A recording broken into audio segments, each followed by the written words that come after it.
नमस्कार, मैं शिवानी लोकवाणी पर आपका स्वागत करती हूं। आइए रूबरू होते हैं भीलवाड़ा से। भीलवाड़ा में नाबालिग को अगवा कर दुष्कर्म करने के एक मामले में टोंक जिले के पुष्पेंद्र शर्मा को 20 साल की सजा और 20,000 रुपए के जुर्माने से दंडित किया गया। फैसला विशिष्ट न्यायाधीश बन्नालाल जाट ने सुनाया। विशिष्ट लोक अभियोजक हर्ष शांका ने बताया कि एक युवक ने 18 सितंबर 2019 को प्रतापनगर थाने में एक रिपोर्ट पेश की। उसकी नाबालिग बहन भामाशाह कार्ड और अन्य दस्तावेज तैयार कराने की कहकर घर से निकली, जो लौटकर नहीं आई। उसकी काफी तलाश की लेकिन उसका कहीं पता नहीं चल पाया। परिवादी ने पुष्पेंद्र शर्मा पर अपहरण का शक जाहिर किया। पुलिस ने पॉक्सो एक्ट के तहत मामला दर्ज कर जांच शुरू की। इस दौरान मिली सूचना के आधार पर पुलिस ने नाबालिग लड़की को अजमेर से डिटेन कर उसके 161 के बयान दर्ज कराए। पुलिस जांच में सामने आया कि टोंक जिले के लक्ष्मीपुरा धाकड़ान निवासी पुष्पेंद्र शर्मा उसे बहला फुसलाकर बस से अजमेर ले गया, जहां उसने एक मकान किराए पर लेकर बतौर पत्नी के रूप में रखा और संबंध भी बनाए। पुलिस ने इस मामले में पुष्पेंद्र शर्मा को गिरफ्तार कर उसके खिलाफ न्यायालय में चार्जशीट पेश की। सुनवाई के बाद न्यायालय ने आरोपी पुष्पेंद्र पुत्र रमेश चंद्र शर्मा को 20 साल की सजा और 20,000 रुपए के जुर्माने से दंडित किया है। दिनांक 18/9/2019 को थाना प्रतापनगर में परिवादी द्वारा एक रिपोर्ट इस आशय की दर्ज कराई गई कि उसकी नाबालिग बहन को भगाकर कोई व्यक्ति ले गया है, जिस पर थाना प्रतापनगर द्वारा मुकदमा दर्ज कर अभियुक्त पुष्पेंद्र शर्मा को गिरफ्तार किया गया तथा उसके विरुद्ध सक्षम क्षेत्राधिकार न्यायालय में चालान पेश किया गया, जिस पर अभियोजन पक्ष द्वारा 18 गवाह परीक्षित कराए गए तथा 33 दस्तावेजात प्रदर्शित कराए गए। उसके पश्चात न्यायालय श्रीमान द्वारा अभियुक्त पुष्पेंद्र शर्मा को 20 वर्ष कारावास की सजा तथा 20,000 रुपये जुर्माने से दंडित किया गया। भीलवाड़ा जिले में देश के सबसे खतरनाक 4 सांपों की प्रजातियां हैं। ये चारों प्रजातियां इतनी खतरनाक हैं कि इनके डसने के कुछ सेकंड बाद ही पीड़ित की मौत हो जाती है। भीलवाड़ा जिले में करेत, रसल, वाइपर, सार, रसेल और कोबरा सांप की प्रजातियां पाई जाती है। सांपों की यह वह प्रजातियां हैं जो देश के सबसे 11 खतरनाक सांपों की सूची में शामिल है। इनमें सबसे गुस्सेल और खतरनाक रसेल वाइपर है। ये 5 फीट दूर खड़े इंसान पर पल भर में हमला कर उसे अचेत कर देता है।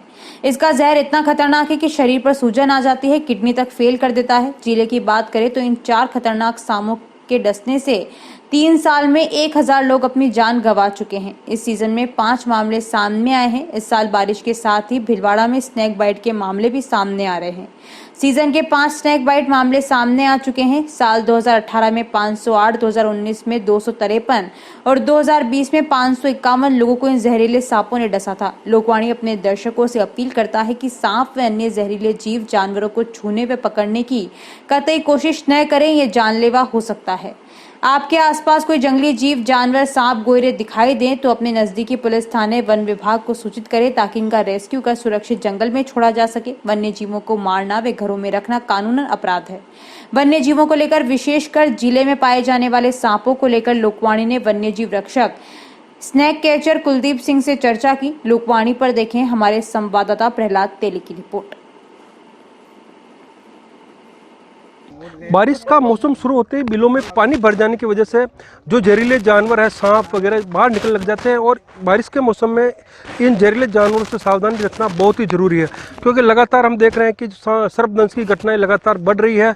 और हम देख सकते हैं कि अभी हम आए हैं हरणी महादेव के रेस्क्यू सेंटर के अंदर, जहां पर स्नेक कैचर कुलदीप सिंह जी द्वारा आज रेस्क्यू किए हुए सांपों को यहाँ छोड़ा जा रहा है। हम आइए इनसे जानना चाहते हैं कि भीलवाड़ा जिले के अंदर मुख्यतः कितनी प्रजातियों के जहरीले सांप पाए जाते हैं और इनसे क्या क्या सावधानी अपने को रखनी चाहिए। जी भैया। नमस्कार दोस्तों, जैसा कि स्नेक आज रिलीज़ करने आए हैं नॉन वेनमस, आज एडवोकेट हेमेंद्र जी शर्मा भी हमारे साथ हैं, एक जाने माने वकील, राजनीति से भी जुड़े हुए हैं। इनको भी वर्क देखना था तो आज तकलीफ दिया, समय लिया भैया का। हाईली वेनमस स्नेक जो इंडिया के अंदर, वर्ल्ड के अंदर 11 हाईली वेनमस स्नेक है, उसमें 4 प्रजाति भीलवाड़ा के अंदर है। कॉमन, क्रेत, सो स्केल वाइपर, रसल वाइपर और कोबरा प्रचुर मात्रा में है। तो आपकी सावधानी, आपका बचाव है। और ये हमने अभी नॉन वेनमस स्नेक जो रेड्स, इंडियन रेड स्नेक दामन हिंदी नेम है, ये भारत का सबसे तेज़ भागने वाला सांप है। इसको काफ़ी नामों से प्रचलित है कि घोड़ा पछाड़ वगैरह, कभी कभी बाइट कर लेते हैं, अमूमक बाइट नहीं करते हैं। नॉन वेनमस है, घबराने की जरूरत नहीं है। फिर भी कभी भी कोई स्नेक बाइट होती है तो आपको टाइम वेस्ट नहीं करना है, तुरंत ही गवर्नमेंट हॉस्पिटल जाना है, क्योंकि कई बार वेनमस स्नेक अपने काफ़ी है। कोबरा की एक बूंद से 15 से 20-25 वयस्क आदमी मारे जाते हैं अगर टाइमली ट्रीटमेंट न मिले। और जैसे कि अभी आज ही के बात बताऊं कि उदलियास गांव की तरफ गए हम, कोकोडाइल की एक कंप्लेन पे। कोकोडाइल तो पानी के अंदर दिखा नहीं, बट उस गांव के पास में एक हादसा हो गया जिसमें कॉमन क्रेट नाइट का रीज़न, क्योंकि हम काम करते उस अनुभव के कहते हैं कि रात के समय अगर वो सांप आया, उस घर के अंदर आया और 5 साल की एक बिटिया थी, उसने स्नैक बाइट की, उसे पता ही नहीं चला और वो डेथ हो गई। उसके अंकल को स्नैक बाइट की, वो सीरियस कंडीशन में है, 90% चांसेस डेथ के हैं। प्रभु उनको सही सलामत करें और ऐसे केस ना हो, उसके लिए हम तत्परता कर रहे हैं। प्राइवेट आदमी होते हुए हम ऐसा एक कॉन्सेप्ट भीलवाड़ा ज़िले में ला रहा हूँ। ईश्वर ने चाहा अगर थोड़ी सी सांसें और मिल गई और थोड़ा टाइम और ज़िंदा रह गए तो स्नैक बाइट के अंदर ज़िले के अंदर कोई मरेगा नहीं। बस ये एक जुनून है और इस पे अब कदम उठा चुके हैं। आम जन से क्या अपील करना चाहेंगे, और अगर किसी को सांप दिखे तो कहाँ पर वो संपर्क करें? बिल्कुल, आम जन से मेरी अपील है कि जैसे कि आजकल नंबर तो काफ़ी हो गए हैं, कई बार नंबर्स नहीं मिलते हैं। आप अपने नज़दीक के थाने में आप सूचना दे सकते हैं, वहाँ से नंबर ले सकते हैं। पुलिस कंट्रोल रूम में आप फ़ोन कर सकते हैं। फॉरेस्ट एरिया में आप फॉरेस्ट डिपार्टमेंट में किसी भी चौकी में या हेड ऑफिस भीलवाड़ा को आप फ़ोन कर सकते हैं। मुझे डायरेक्ट ही 9829754497 5449 पे आप संपर्क कर सकते हैं, या किसी भी संस्था से आप संपर्क कर सकते हैं जो आपके कनेक्टिविटी में। सब जगह हमारा नंबर आपको उपलब्ध हो जाएंगे और वन्य जीव बचा जा सकेगा। बिल्कुल, तो ये थे स्नेक कैचर कुलदीप सिंह, जिन्होंने बताया कि भीलवाड़ा जिले के अंदर मुख्यतः 4 जो प्रजाति है जहरीली वो पाई जाती है। उसके साथ ही कई जो प्रजातियां हैं, जैसे इंडियन रेड स्नेक है या जो डिंडू जो सांप जिसको देसी भाषा में बोलते हैं, ऐसे जो करीब 90% सांप है जिनमें जहर नहीं होता, लेकिन अज्ञानतावश ग्रामवासी या शहरवासी उन्हें मार देते हैं। तो हम भी अपने लोकवाणी चैनल के माध्यम से अपील करना चाहेंगे कि जैसे अभी हमारे हाथ में ये है इंडियन रेड स्नेक दामन, जो बताते हैं कि इंडिया का सबसे फुर्तीला सांप और इसकी स्पीड सबसे ज़्यादा होती है, लेकिन ये काटता नहीं है। लेकिन आप बुलावे में नहीं आवे और इनको छुए नहीं, क्योंकि इनके आड़ के अंदर कोई जहरीला सांप भी हो सकता है। इसकी रिस्क ना लेवें। आपके आसपास कोई जहरीला सांप अगर दिखे या कोई जहरीला जीव आपको दिखे तो आप वन विभाग या संबंधित पुलिस जो थाना है या पुलिस चौकी है उसमें सूचित करें, या जो स्नेक जो कैचर है कुलदीप सिंह, इनके नंबर से आप संपर्क कर सकते हैं, क्योंकि 24 घंटे ये अपनी निःशुल्क सेवाएं दे रहे हैं।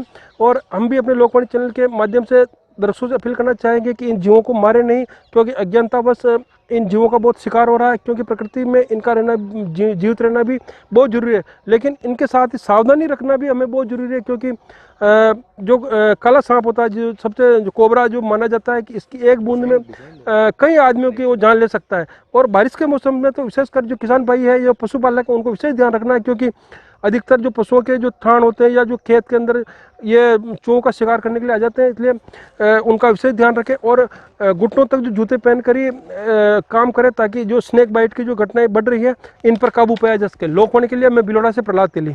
वार्ड नंबर 15 की पार्षद नैना व्यास ने जिला कलेक्टर को ज्ञापन सौंपकर बताया कि आजाद नगर में एक आवासीय जायदाद में एक मोबाइल टावर लगा रखा है, जिससे वहां के क्षेत्र वासियों को काफी परेशानियों का सामना करना पड़ रहा है। उक्त टावर से क्षेत्र में रेडिएशन फैलकर बीमारियां हो रही है। टावर की कनेक्टिविटी के लिए टावर के आसपास असामाजिक जमावड़ा रहता है, जिससे क्षेत्र वासियों में आक्रोश व्याप्त है। उन्होंने कई बार मालिक से टावर हटाने के लिए कहा, लेकिन इस ओर कोई ध्यान नहीं दिया गया। पार्षद ने कई बार मालिक से टावर हटाने के लिए कहा, लेकिन इस ओर कोई ध्यान नहीं दिया गया। पार्षद ने कहा कि अगर 7 दिन में टावर नहीं हटाया गया तो क्षेत्रवासी धरना प्रदर्शन करेंगे और इसकी समस्त जिम्मेदारी प्रशासन की होगी।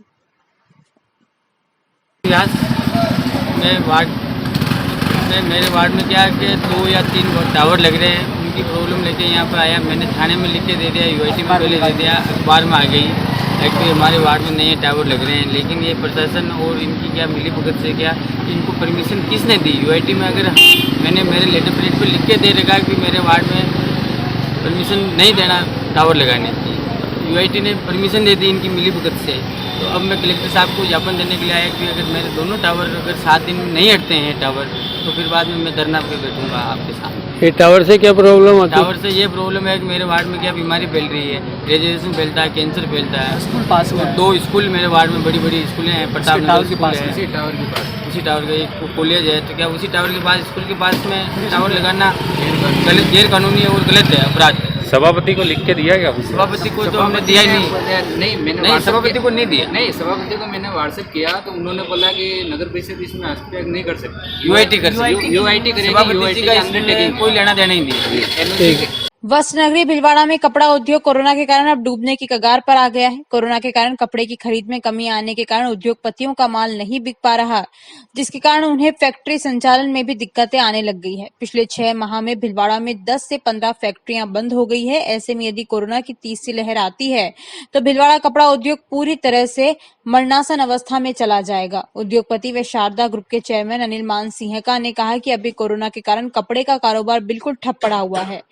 स्पिनिंग और यार्न का कार्य तो अच्छा चल रहा है, मगर कोरोना के कारण आमजन कपड़ा खरीदना पसंद नहीं कर रहे हैं। कपड़े का व्यापार भारत में त्योहारों और शादियों में अच्छा चलता है, मगर इस बार यह नहीं हुआ तो कपड़े की मांग में भी कमी आई है। कोरोना की सेकेंड लहर ने हमारी स्थिति और ज्यादा खराब कर दी। हमारे पास कपड़ा बना हुआ पड़ा है, मगर ना तो यह बिक रहा है, ना ही हम एक्सपोर्ट कर पा रहे हैं। ऐसे में यदि कोरोना की तीसरी लहर आ जाती है तो यह उद्योग मरणासन अवस्था में पहुंच जाएगा। लोकल जहाँ तक कपड़े का कारोबार है, मैं 100% बोलूँगा कि बिल्कुल अच्छा नहीं चल रहा है। स्पिनिंग अच्छा कर रही है, स्पिनिंग ने बहुत कमाया भी है, उनके रिजल्ट्स भी शो कर रहे हैं और यार्न के दाम भी बहुत बढ़ाए, पर कपड़े में बिल्कुल भी लिफ्टिंग नहीं आई। उसका कारण है कि लास्ट 18 महीने से ऑलमोस्ट या तो मॉल बंद हैं या कभी खुलते हैं या कई तरह की परेशानियाँ, बाज़ार नहीं खुल रहे हैं, तो लास्ट टाइम पे कस्टमर की सेल जो ऑनलाइन हो रही है कपड़ा वो तो बिक रहा है, उसके अंदर मोस्टली निटेड फैब्रिक ज़्यादा बिकता है, वूलन फैब्रिक की इतनी सेल नहीं है। हिंदुस्तान आयोजनों, त्योहारों, शादियों का एक मिला जुला सा एक रूप है कि यहाँ पे जब तक ये त्यौहार और आयोजन होंगे, शादियाँ होंगी तो कपड़ा बिकेगा। तो कपड़े में उतनी सेल नहीं है जितनी की आमना की जा रही है, और सेकेंड लहर के बाद तो बहुत स्थिति ख़राब है। पिक चार्जेस बहुत कम है, कपड़ा बना हुआ पड़ा है, जो एक्सपोर्ट होता था कपड़ा वो अफगानिस्तान तालिबान के झंझट में बहुत बड़ी मात्रा के अंदर कपड़ा क्वांटिटी और रुपए की बहुत बड़ी टर्म्स में पड़ा हुआ है या आईसी में है और उसका पैसा उधार है। तो 100% यहाँ का कपड़ा का जो भी उद्योग है, टेक्सटाइल नहीं बोलूँगा क्योंकि टेक्सटाइल बोलने से यार्न भी शामिल हो जाता है, बट कपड़े का उद्योग बहुत बुरी स्थिति में। और ऐसे में अगर तीसरी लहर आ जाती है, जिसकी संभावना गवर्नमेंट द्वारा तो प्रबल है, अगर ये तीसरी लहर आ जाती है सितंबर या अक्टूबर में तो समझ लीजिए मरणासन अवस्था में पहुंच जाएगा कपड़े का। तीसरी लहर आ जाने के बाद कोई संभावना नज़र नहीं आएगी कि जीवित करने में बहुत बड़ी ताकत लगेगी। लास्ट आप समझिए लास्ट 6 महीने में 8 से 10-15 कपड़ा इंडस्ट्रियाँ बिल्कुल बंद हो गई, उन्होंने लूम बेच दिए या ताले बंद करके घर चले गए। जो इंडस्ट्रियाँ हैं वो भी 50-60% से ऊपर नहीं चल रही, जो चल रही हैं वो भी बहुत कमाई की स्थिति में नहीं है। बाल ब्रह्मचारी अनंत विभूषित त्र्यंबकेश्वर चैतन्य महाराज ने कहा कि कद हो या पद, छोटा हो या बड़ा, उसका कृत्य बड़ा होना चाहिए।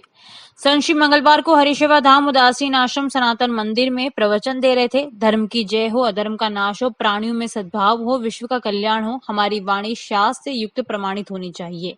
सनातन धर्म में शास्त्र ही प्रमाण है। प्रवचन के प्रारंभ में हरिओम स्वामी व नारायण स्वामी ने कहा कि धर्म विहीन राजनीति विधवा के समान है। कार्यक्रम प्रवक्ता रजनीकांत आचार्य ने बताया कि कथा के प्रारंभ में धर्म सम्राट स्वामी करपात्री महाराज का जन्मोत्सव मनाया गया। इस मौके पर बीजेपी के पूर्व जिला अध्यक्ष दामोदर अग्रवाल ने कहा कि स्वामी करपात्री का नाम ख्यातनाम है। वे अत्यंत कठोर साधक रहे, स्मरण शक्ति अलौकिक थी, वे स्वतंत्रता सेनानी भी रहे। हरिओम स्वामी, नारायण स्वामी, डॉक्टर कमलकांत शर्मा, राधेश्याम अग्रवाल ने भी विचार रखे। संचालन पंडित अशोक व्यास व रजनीकांत आचार्य ने करते हुए सभी संतों का परिचय कराया। भारत विकास परिषद की विवेकानंद शाखा की ओर से तुलसी पौधा वितरण किया गया। आयोजक परिवार द्वारा विष्णु सहस्त्रनाम पुस्तिका वितरित की गई। आयोजक परिवार के राधेश्याम अग्रवाल ने बताया कि हरिशिवा धाम उदासीन आश्रम सनातन मंदिर में महामंडलेश्वर हंसराम उदासीन महाराज के सानिध्य में प्रवचन प्रतिदिन अपराह्न 3 से शाम 5 बजे तक चल रहे हैं। प्रवचन का सीधा प्रसारण लोकवाणी चैनल पर किया जा रहा है। संयोजक परिवार के कृष्ण गोपाल छीतरमल व प्रहलाद अग्रवाल ने बताया कि संत श्री के साथ डुवंडी स्वामी, प्रबोधाश्रम महाराज, नरसिंह भारती महाराज, आचार्य हरिओम महाराज, स्वामी नारायण महाराज, ब्रह्मचारी देवेश महाराज भी ज्ञान गंगा बहा रहे हैं। महाराज श्री का स्वागत दामोदर अग्रवाल, राजेश शर्मा, पुरुषोत्तम ने किया। स्वामी करपात्री जी महाराज, ये नाम बहुत ही ख्यात नाम है और इस नाम के पीछे एक विशिष्ट जीवन शैली है। वो अपने हाथ को ही पात्र बनाकर और आहार लिया करते थे, इसलिए कर पात्री करके वो करपात्री के रूप में इस दुनिया में, इस भारत में उन्होंने प्रतिष्ठा प्राप्त की। इसी प्रकार स्वामी करपात्री जी महाराज कठोर साधक थे, अत्यंत कठोर। 2.5 घंटे तक शीर्षासन करके लगातार उन्होंने दुर्गा सप्तशती का सदैव पाठ किया है। मैं समझता हूँ ये अत्यंत दुर्लभ साधना का क्षण जो उनके जीवन का एक अंग था, हमारे सम्मुख आना चाहिए। हुरडा उपखंड के रुपायली भट्टा के नंगाजी खेड़ा में नेशनल हाईवे के समीप चरागाह भूमि पर भूमाफियों व अन्य प्रतिष्ठित व्यक्तियों द्वारा अवैध अतिक्रमण कर क्षेत्र में निर्माण शुरू कर दिया है, जिसकी ग्रामवासियों ने लिखित सूचना हुरडा तहसील उपखंड अधिकारी को पिछले 6 माह से 2-3 बार दे चुके हैं, मगर प्रशासन द्वारा उक्त मामले में अभी तक कोई कार्रवाई नहीं की गई। चरागाह भूमि पर भूमाफियों द्वारा अवैध मिट्टी का दोहन व बाड़े निर्मित कर दिए गए हैं। ग्रामवासियों का कहना है कि राजकीय भूमि पर अवैध अतिक्रमण कर कार्रवाई नहीं होने से भूमाफियों के हौसले बुलंद हो गए हैं। ऐसे में प्रशासनिक शिथिलता के चलते ग्रामवासियों में काफी रोष व्याप्त है। ग्रामवासियों ने जल्द ही चरागाह भूमि पर हो रहे अतिक्रमण हटाने के लिए प्रशासन से गुहार लगाई है, ताकि प्रभावशाली व्यक्तियों के हौसले बुलंद न हो और पशुओं के लिए भूमि उपलब्ध हो सके। मैं समाज सेवक ग्राम नंगाजी का खेड़ा प्रशासन व सरकार से निवेदन करता हूं कि ग्राम नंगाजी का खेड़ा का चरागाह भूमि जो रुपायली भट्टा के नेशनल हाईवे से लगा हुआ है, उक्त चरागाह भूमि पर भूमाफियों ने अतिक्रमण व अवैध खनन कर रखा है। अतः श्रीमान जी को पूर्व में भी लिखित में प्रार्थना पत्र व ज्ञापन सौंपे गए, परंतु प्रशासन ने कोई सुध नहीं ली तथा नहीं कोई संतुष्टिपूर्वक जवाब दिया गया। तारीख पे तारीख दी जा रही है, जिससे भूमाफियों का हौसला दिनों दिन बुलंद होता जा रहा है। अतः सरकार व प्रशासन से विनम्र निवेदन है कि प्रभावशाली व्यक्ति द्वारा प्रेरित न होकर इस चरागाह भूमि को अतिक्रमण मुक्त करावे। जय गौ माता की। शहर के प्रसिद्ध धार्मिक स्थल पर सावन के तीसरे सोमवार को शिवलिंग का काजू बादाम से आकर्षक श्रृंगार किया गया। मंदिर में दर्शनों के लिए भक्तों की सुबह से ही लंबी लंबी कतारें लगी हुई है। कोरोना गाइडलाइन की पालना करते हुए मंदिर में भक्तों को प्रवेश दिया जा रहा है। इसके साथ सावन माह के 20 दिन खोली गई दान पेटी में 2.5 लाख रुपए का मंदिर को दान प्राप्त हुआ। हरणी महादेव मंदिर सेवा समिति ट्रस्ट के सदस्य अंकित कालिया ने बताया कि आज सावन के तीसरे सोमवार को यहां पर हर्षोल्लास के साथ मनाया जा रहा है।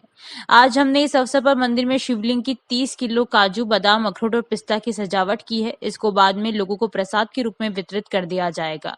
इस बार सावन माह के 20 दिनों में ही भक्तों ने 50 साल के रिकॉर्ड को तोड़ते हुए 2.5 लाख रुपए का दान पात्र में डाला है। इन पैसों से मंदिर की व्यवस्थाओं में और सुधार किए जाएंगे। और हरणी महादेव मंदिर भीलवाड़ा में सुबह से ही श्रद्धालु आ रहे हैं और काफ़ी अच्छी व्यवस्था है और सभी श्रद्धालु दर्शन जल चढ़ाकर और भगवान के दर्शन कर कर निकल रहे हैं। और ट्रस्ट और सेवा समिति की तरफ से काफ़ी अच्छी व्यवस्था है श्रद्धालुओं के लिए और आगे भी इसी तरह के दर्शन होते रहेंगे। आचार्य महाश्रमण प्रवास व्यवस्था समिति के तत्वावधान में भिलवाड़ा में तेरापंथ नगर आदित्य विहार में विराजित आचार्य महाश्रमण एवं साधु साध्वियों के टीकाकरण किया गया, जिसमें लगभग 125 से अधिक टीके लगाए गए। प्रवास समिति के मेडिकल संयोजक गौतम दुग्गड़ ने जानकारी दी कि जिला मुख्य चिकित्सा एवं स्वास्थ्य अधिकारी डॉक्टर मुश्ताक खान ने साधु साध्वियों के लिए एक विशेष पोर्टल तैयार करवाया गया था, जिसमें डिप्टी CMHO संजीव शर्मा की अगुवाई में जिला स्वास्थ्य विभाग की एक विशेष टीम, जिसमें डॉक्टर अभिनव निर्माण एवं डॉक्टर चेतन सामरा द्वारा तेरापंथ नगर आदित्य विहार में विराजित आचार्य महाश्रमण एवं सहवर्ती साधु साध्वियों का टीकाकरण किया गया। अधिकतर साधु साध्वियों के टीके की पहली डोज मई माह में इंदौर में लग चुकी थी। यहां पर दूसरी डोज लगाई गई। आगे भी कई चरणों में शेष रहे साधु साध्वियों का टीकाकरण किया जाएगा। इस मौके पर प्रवास व्यवस्था समिति अध्यक्ष प्रकाश सूत्रिया, TPF के राष्ट्रीय उपाध्यक्ष पंकज ओस्तवाल, डॉक्टर LL सिंघवी, युवक परिषद अध्यक्ष संदीप चौरड़िया, TPF अध्यक्ष राकेश सूत्रिया सहित कई पदाधिकारी उपस्थित थे। जानकारियों का सिलसिला यूं ही जारी रहेगा। अभी लेते हैं ब्रेक। देव गार्डन रिसोर्ट नियर सोना resort, Sanganer road, Bhilwara. Mobile number 9782048919, 7568952871, 22 AC furnished room and 1 hall, 20,000 square feet garden, well parking facility nearby city, a complete solution of marriage, complete event, room facility, economic charges.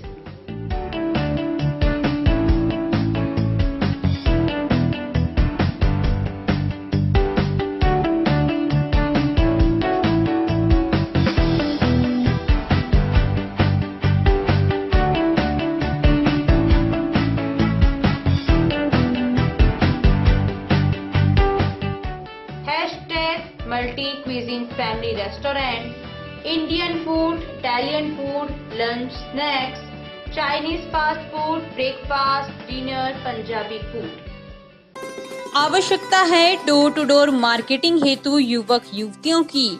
अपने biodata photograph के साथ संपर्क करें। Radiant digitech network private limited, लोकपाणी office, महिला आश्रम school के पास, पानी की टंकी के सामने, शाम की सब्जी मंडी, भिलवाड़ा। Mobile number 9214437817। समय सुबह 10 बजे से शाम 5 बजे तक।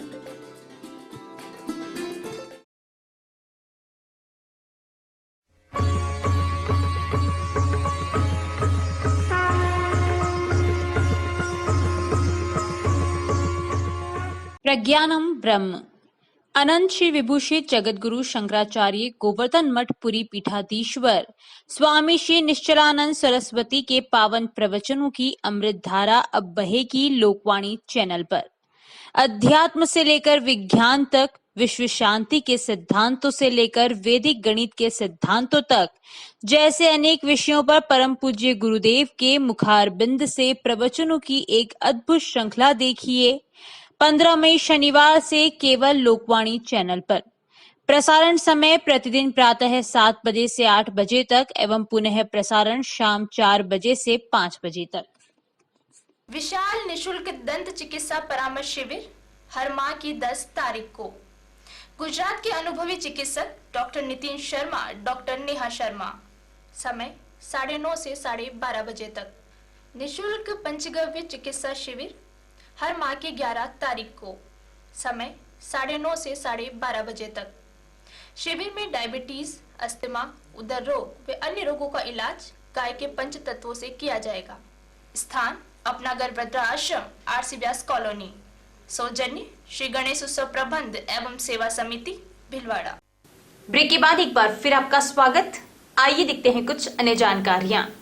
भिलवाड़ा जिला कलेक्टर शिव प्रसाद नकाते की अध्यक्षता में मंगलवार को जिला कलेक्टर सभागार में स्वाधीनता दिवस समारोह की पूर्व तैयारियों को लेकर बैठक आयोजित हुई। जिला कलेक्टर ने कहा कि आगामी स्वाधीनता दिवस समारोह के दौरान जिले में समाज सेवा व कोविड महामारी में उत्कृष्ट कार्य करने वालों को जिला प्रशासन की तरफ से पुरस्कार के साथ वन विभाग द्वारा चलाई जा रही घर घर औषधि योजना के तहत औषधीय पौधों का वितरण किया जाए। नकाते ने परिवहन व चिकित्सा एवं वन विभाग के अधिकारियों को निर्देश दिए कि आमजन में कोरोना बचाव का संदेश देने व जागरूक करने वाली प्रदर्शनी या झांकी बनाई जाए। उन्होंने कहा कि स्वाधीनता दिवस समारोह कार्यक्रम सरकार द्वारा जारी कोविड गाइडलाइन की पालना अनुसार एवं गरिमा में आयोजित हो। बैठक में उन्होंने यूआईटी व नगर परिषद के अधिकारियों को मुख्य समारोह स्थल पर पीने के पानी एवं बारिश से बचाव हेतु आवश्यक व्यवस्था करने व मुख्य समारोह स्थल की अन्य समुचित व्यवस्था करने के निर्देश दिए। साथ ही मेडिकल विभाग के अधिकारियों को कहा कि मुख्य समारोह स्थल पर सैनिटाइजर, मास्क, थर्मल स्कैनर आदि की व्यवस्था की जाए। बैठक में अतिरिक्त जिला कलेक्टर वंदना खोरवाल सहित संबंधित विभागों के वरिष्ठ अधिकारी गण मौजूद रहे। मंगलवार को पुर में तेली समाज के युवा साथियों की ओर से गुप्तेश्वर महादेव मंदिर देवडूंगरीपुर में पंडित मधुसूदन जोशी के मंत्र उच्चारण द्वारा सहस्त्र जलधारा रुद्राभिषेक किया तथा भगवान शिव जी का श्रृंगार किया गया। इस अवसर पर महामारी से बचाव व अच्छी वर्षा की कामना की गई। इस अवसर पर तेली समाज के युवा जगदीश राजोरा, कैलाश राजोरा, राजू राजोरा, नारायण राजोरा, भीरूलाल राजोरा, बर्दी चंद्र, अमृत राजोरा, गोपाल राजोरा, उदयराम राजोरा, कालूलाल राजोरा, राधेश्याम राजोरा, बद्री वैष्णव, किशन शोभराज, नारायण गौरव व अंकित आदि ने भाग लेकर सभी ने इस आयोजन को सफल बनाया। लक्ष्मी आवे होकर आनंद हो जावे, गाता शिवानंद स्वामी, गाता जबुलानंद स्वामी, ओम हर हर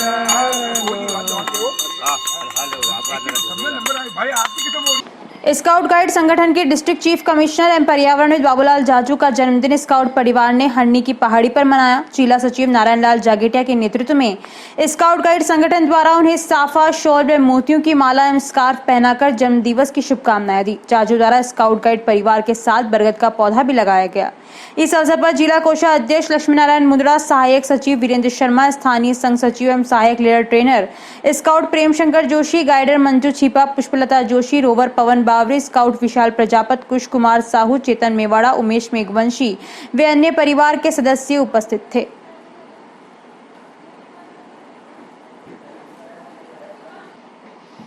श्री हरि सेवा उत्तर सिंध पंचायत कोडीनार द्वारा निर्मित श्री हरि सेवा धर्मशाला का सोमवार को अनेक संतों, महंतों व गणमान्य व्यक्तियों के सानिध्य में महामंडलेश्वर स्वामी हंसराम उदासीन द्वारा उद्घाटन कर लोकार्पण किया गया। इस अवसर पर स्वामी जी ने बताया कि यह धर्मशाला धार्मिक कार्यक्रमों के लिए बनवाई गई है। वे समय समय पर यहाँ अनेक धार्मिक कार्यक्रमों के साथ साथ जन कल्याण के आयोजन भी किए जाएंगे। इस शुभ अवसर पर उन्होंने कोडीनार के सभी निवासियों को बधाई एवं शुभकामनाएं दी। श्री हरि सेवा धर्मशाला के उद्घाटन के साथ साथ सद्गुरुओं का 2 दिवसीय वार्षिक उत्सव भी मनाया गया, जिसका मंगलवार को संतों द्वारा सत्संग प्रवचन कर भोग साहब के साथ समापन किया गया। समारोह में ईश्वर मनोहर उदासीन आश्रम से महंत स्वरूपदास उदासीन, शांतानंद उदासीन आश्रम पुष्कर से महंत हनुमान राम, संत वासुराम दुख भंजन सनातन मंदिर के संत दीपक लाल, सूरत से जमटमल आहूजा, सुरेश आहूजा, अशोक आहूजा, दिनेश आहूजा, जयराम हरि सेवा उत्तर सिंध पंचायत कोडीनार के देवीदास बजाज, जयेश पंजाबी व हरि सेवा उदासीन आश्रम के ब्रह्मचारी बालक इंद्रदेव, कुणाल व सिद्धार्थ उपस्थित थे। महात्मा गांधी अस्पताल भिलवाड़ा में नए आउटडोर में बढ़ते हुए मरीजों की संख्या देखते हुए बीमारों को लाइन में खड़े रहने के लिए स्टील के 18 सेपरेशन विजय आर्य ब्रांच मैनेजर SBI की तरफ से महात्मा गांधी अस्पताल के अधीक्षक डॉक्टर अरुण गौड़ को भेंट किए। इनकी अनुमानित लागत 30,000 से 35,000 रुपए के करीब है। आर्य ने कहा कि यदि हॉस्पिटल को और आवश्यकता होगी तो और सहयोग करेंगे।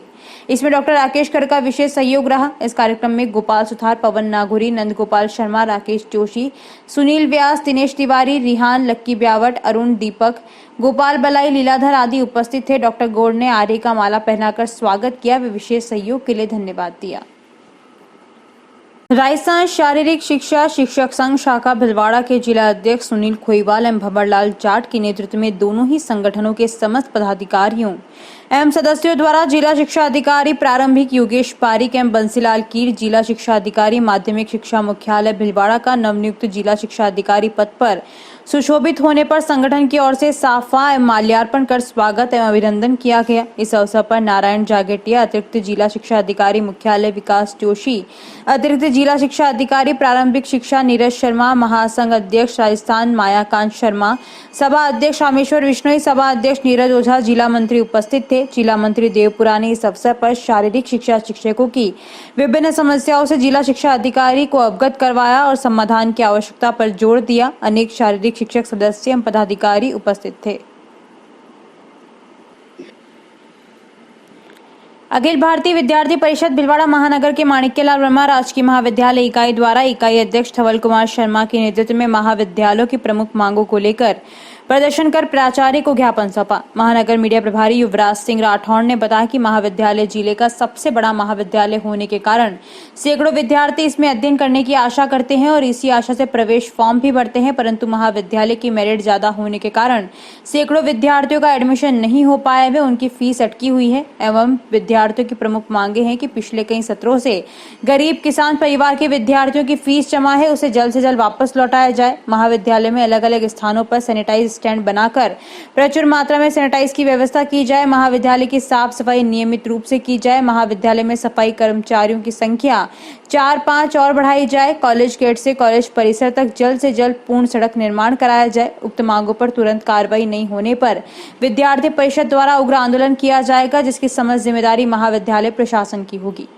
इस दौरान महानगर मंत्री रोहित सिंह राणावत, विकास कुमार, हर्षित शर्मा, दीपक सुखवाल, बाबूलाल कीर, हर्षित ओझा, युवराज सिंह, रितेश सोनी, अभिषेक जोशी, उज्जवल शर्मा, दीपक शर्मा, सूर्यदेव सिंह, फाल्गुन प्रजापति आदि कार्यकर्ता उपस्थित थे।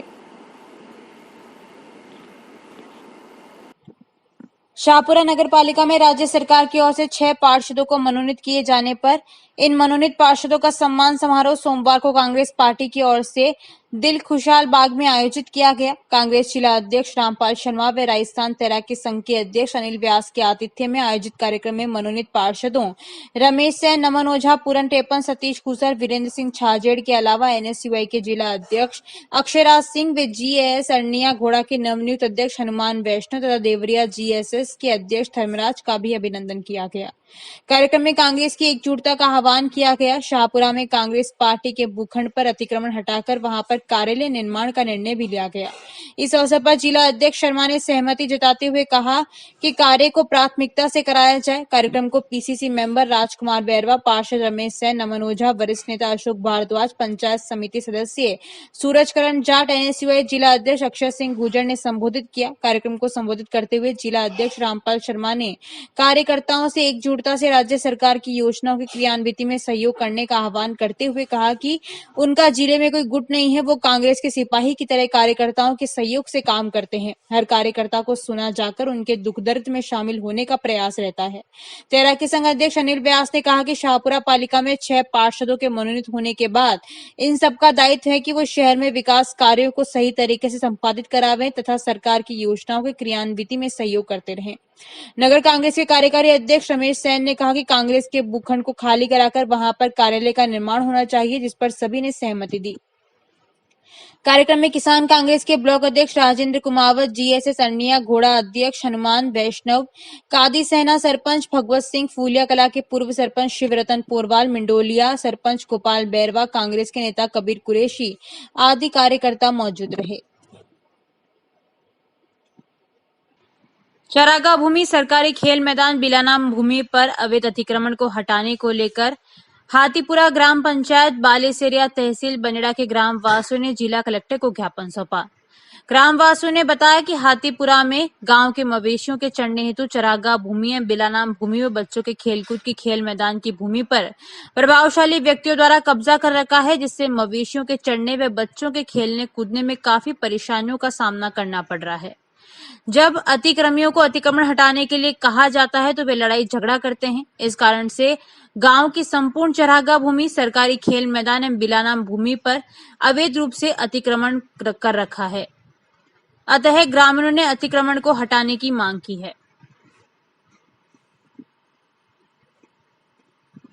अभी के लिए इतना ही। धन्यवाद।